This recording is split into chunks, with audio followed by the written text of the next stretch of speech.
Introducing our Australian-made roll-around hinge. Place it on the bottom gudgeon, press firmly, it'll roll around into position. You can swing the gate around, like so. It'll stay there automatically and stay closed. And all we have to do then is put your pin in position. And there it is, your gate's hung. Why do we need it? Things like machinery sheds, hay sheds, posts, they're easy to fit. It takes only minutes to fit one of these.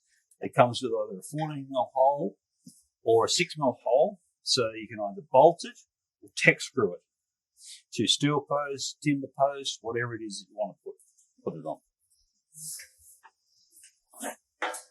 Take the gate off with a pin, roll it, pull it off. Put it back on again.